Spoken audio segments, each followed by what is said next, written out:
Assalamualaikum warahmatullahi wabarakatuh. Berjumpa lagi dengan saya Dr. Zainab Ambujaina. Pada kesempatan kali ini kita akan membahas tentang kejahatan lintas negara dan hubungannya dengan hukum pidana Indonesia. Pada mata kuliah pertama kita, hukum transnasional ini, tentunya kita akan membahas tentang hal-hal di mana kejahatan lintas negara mendapat perhatian secara internasional. Oleh karena itu, dibutuhkan kerjasama internasional yang efektif untuk mencegah dan memberantas kejahatan luar negeri, di mana kejahatan ini merupakan kejahatan extraordinary crime. Kerjasama internasional akhirnya terwujud ditandatangani dengan kesepakatan instrumen internasional, yakni Konvensi PBB menentang tindak pidana transnasional yang terorganisir di dalam UNTOC pada tahun 2000. Perkembangan dinamika kejahatan, yang pertama kejahatan konvensional, kemudian yang kedua kejahatan terorganisasi, kemudian yang ketiga kejahatan transnasional terorganisasi. Kejahatan konvensional merupakan kejahatan konvensional dari berbagai kejahatan menurut KUHP. Kejahatan organisasi atau organisasi crime dalam elemen-elemen kejahatan terorganisasi, yang pertama yaitu struktur birokrasi dengan tujuan spesifik, kemudian kendalikan secara bersama atas dasar nilai-nilai kultur yang khas, nilai-nilai kekeluargaan, anggotanya, dan kepentingannya. Kemudian aktivitas kejahatan ini berupa perdagangan, kemudian taktik imperatif merupakan pengadaan kekerasan dalam korupsi. Kemudian kejahatan lintas negara atau transnational organized crime, di mana kejahatan lintas negara merupakan pengembangan karakteristik dalam bentuk kejahatan dalam organisasi kejahatan terorganisir, di mana kejahatan tersebut dimulai sejak tahun 1970. Kemudian istilah kejahatan lintas negara digunakan untuk menjelaskan kompleksitas antara kejahatan terorganisir, kejahatan kerah putih, dan korupsi yang melewati batas negara dengan karakteristik yang berbahaya di tingkat internasional.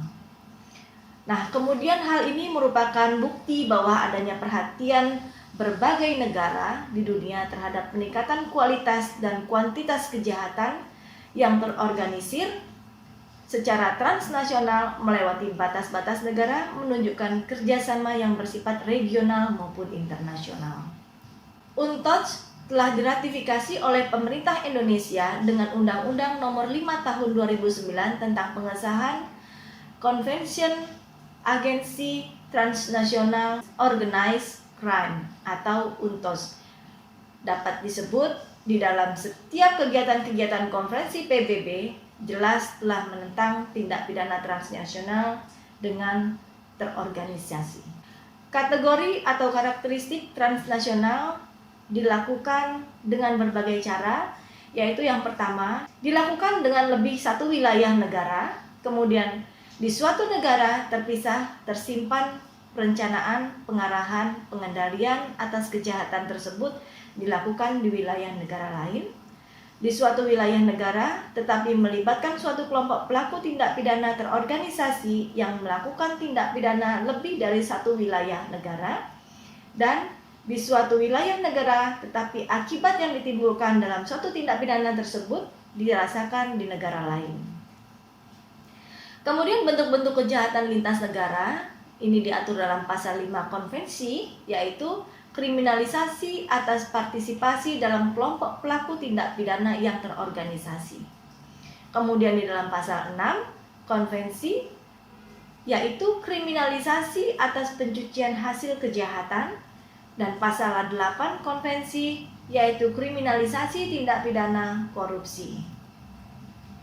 Dalam Kementerian Luar Negeri Republik Indonesia menyebutkan tindak pidana yang dikategorikan sebagai kejahatan lintas negara antara lain tindak pidana pencucian uang, tindak pidana korupsi, tindak pidana perdagangan gelap tanaman dan satwa liar yang dilindungi, kemudian kejahatan terhadap benda seni budaya atau cultural property, dan yang kelima perdagangan orang, keenam penyelundupan imigrasi, Kemudian kejahatan luar negeri dalam kaitannya dengan hukum pidana positif di Indonesia, yaitu di dalam KUHP sebagai induk hukum pidana merupakan peninggalan penjajahan Belanda, sehingga telah usang, ketinggalan zaman, tidak mampu beradaptasi dengan dinamika dan perkembangan zaman. Oleh karena itu, secara eksplisit tidak terdapat di dalam KUHP. Dalam rencana KUHP lebih maju karena mengatur tentang berbagai bab, di mana bab ke-7 pada pasal 507 sampai dengan 534 tentang penyalahgunaan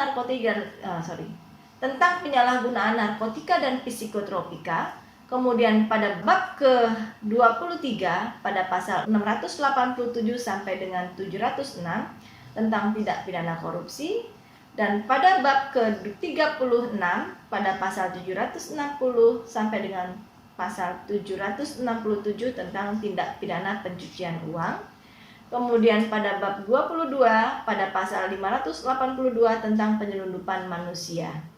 Nah, hal ini memiliki karakteristik di mana yang pertama melibatkan 2 negara atau lebih. Kemudian kedua, pelakunya atau korbannya adalah warga negara di negara yang berbeda atau warga negara asing. Yang ketiga, melampaui batas teritorial suatu negara atau lebih. Ada beberapa pandangan bahwa yang pertama, menurut Indonesia Transnational Crime Center atau TNCC, kata lintas negara tidak hanya diartikan sebagai makna dari internasional atau yang melewati batas negara saja, namun lebih dari itu, sifat kejahatannya yang melibatkan perbatasan berbagai kepentingan dari kejahatan yang marak terjadi secara transnasional. Yang kedua, menurut Tires dalam Irfan pada tahun 2005 menjelaskan perbedaan antara internasional dan transnasional, yaitu transnasional semakin mengedepankan kuantitas, kualitas, praktik, jaringan, dan hubungan-hubungan lain yang menyangkut lintas batas negara. Transnasional dapat dikatakan sebagai bentuk dari internasional. Dengan kata lain, merupakan perluasan pengembangan dari kejahatan internasional yang dikenal dalam bentuk konflik bersenjata antara subjek hukum, sehingga elemen-elemen untuk kejahatan lintas negara pada 3 hal. Yang pertama, mempengaruhi lebih dari 1 negara.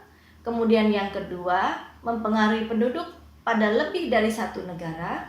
Dan yang ketiga, maksud dan metodenya melampaui batas negara.